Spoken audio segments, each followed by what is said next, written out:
कानपुर में पुलिस ने ही पुलिस का हफ एनकाउंटर कर गिरफ्तार कर लिया। हैरान मत होइए, दरअसल पुलिस ने जिसका हफ एनकाउंटर किया वो फर्जी पुलिस थी।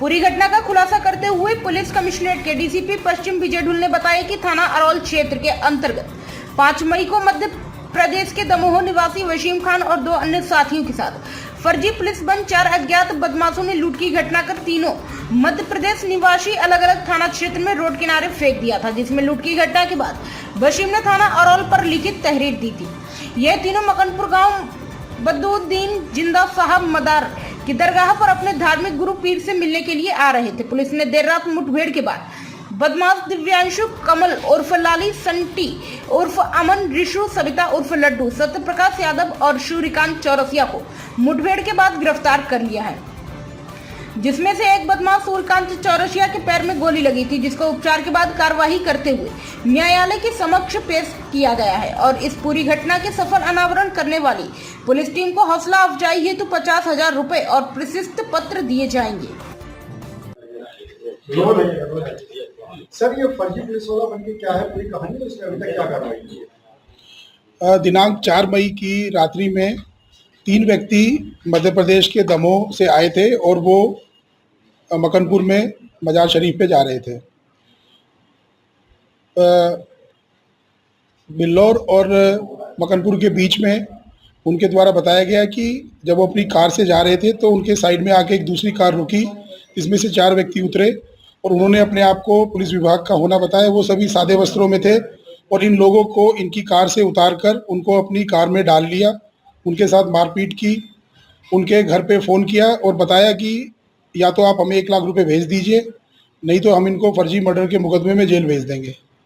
इस प्रकार से उन्होंने इन पे, जो तीनों व्यक्ति मध्य प्रदेश से आए थे, उनके परिवारजन पे दबाव बनाया गया और इनके पास जो भी नकद पैसा था, इनका एक व्यक्ति के हाथ में एक चांदी का ब्रेसलेट था और इनके मोबाइल फ़ोन भी उन्होंने अपने कब्जे में ले लिए। जब इनके पास से जो पैसा था वो उनको मिल गया तो उन्होंने इन तीनों को, एक व्यक्ति को पनकी में और बाकी 2 व्यक्ति को महाराजपुर थाना क्षेत्र में छोड़ दिया और वहाँ से वो लोग अपनी गाड़ी के साथ चले गए। इस सूचना पर जब पुलिस को सूचना प्राप्त हुई तो थाना अरौल में सुसंगत धाराओं में अभियोग पंजीकृत किया गया और जैसा इन तीनों पीड़ितों के द्वारा डिस्क्रिप्शन दिया गया था, जिसमें इनके द्वारा केवल ये बताया गया था कि एक सफ़ेद रंग की कार है, कार का नंबर भी ये नहीं जान पाए थे और कार कौन सी थी ये भी नहीं जान पाए थे। इन्होंने केवल एक अंदाज़ा से बताया कि एक लंबी कार है सफ़ेद रंग की। केवल इतनी ही जानकारी पे हमारी टीम ने काम करना शुरू किया और मुझे बहुत ये कहते हुए बहुत मैं गर्व की अनुभूति कर रहा हूँ, हमारी टीम के द्वारा अपने अथक प्रयास से 24 घंटे के अंदर इस घटना का सही अनावरण किया है और सभी अभियुक्तों को गिरफ्तार किया है। इसमें ऑपरेशन त्रिनेत्र के जो कैमरे लगाए गए हैं उनके द्वारा बहुत ही अहम भूमिका निभाई गई है। इस 12 घंटे के दौरान 250 से ज़्यादा कैमरे का हमारी टीमों ने अवलोकन किया, जिसमें हमारे कई थानों के थानाध्यक्षों द्वारा टीम भावना के साथ एक दूसरे के साथ कोऑर्डिनेट करते हुए वो सारी फुटेज प्राप्त की और एक रूट हमने डिसाइड किया, पूरा एक रूट प्राप्त किया जिससे कार वो कहाँ से गुजरी है।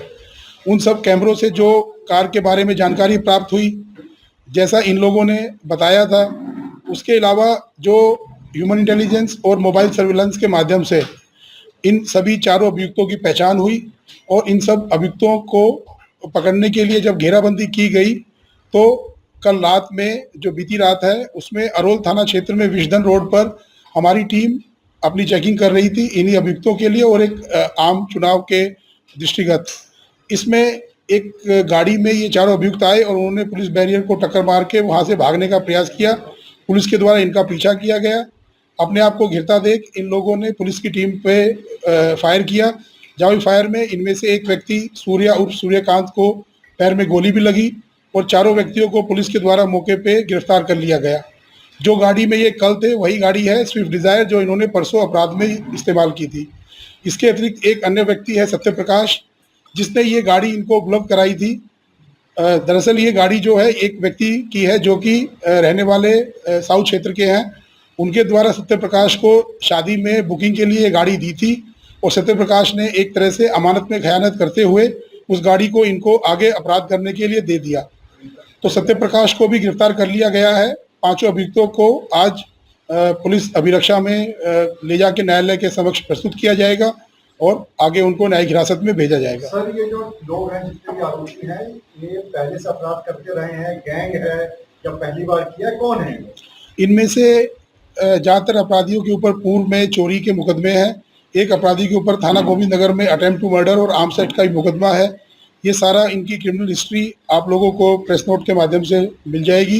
इनके बाकी आपराधिक इतिहास के बारे में भी जानकारी की जा रही है और जैसा कि मैंने बताया कि ये सभी लोग एक साथ पिछले काफ़ी टाइम से एक दूसरे को जानते हैं और इस प्रकार इनके द्वारा एक तरह से किराए पे गाड़ी लेके ये अपराध किया गया है और लोगों को डरा धमका के अपने आप को पुलिस वाला बना के उनसे एक्सटॉर्शन करते हुए उनके द्वारा इस प्रकार से अपराध को किया गया है। इन दो लोगों के ऊपर आगे विवेचना के उपरांत गैंगस्टर की कार्रवाई भी की जाएगी। जो हमारी टीम ने जिसने ये सराहनीय कार्य किया है उन सभी टीम को पुलिस आयुक्त महोदय के द्वारा 50,000 रुपये नगद पुरस्कार देने की घोषणा की है और उन सबको प्रशस्ति पत्र भी मेरे द्वारा दिया जा रहा है। निवासी हैं आरोपी? नहीं, इसमें उन्नाव का एक लड़का है, कानपुर देहात का है और कानपुर के भी बाकी लोग कानपुर के हैं, लेकिन ये सब लोग रहते हैं कानपुर क्षेत्र में ही हैं, अस्थायी रूप से कानपुर क्षेत्र में रहते हैं। इन्होंने एक जो ऑनलाइन पैसा मंगाया है जिसको इन्होंने विड्रॉ किया है, कितना पैसा इन्होंने पीड़ित परिवार को मंगाया था?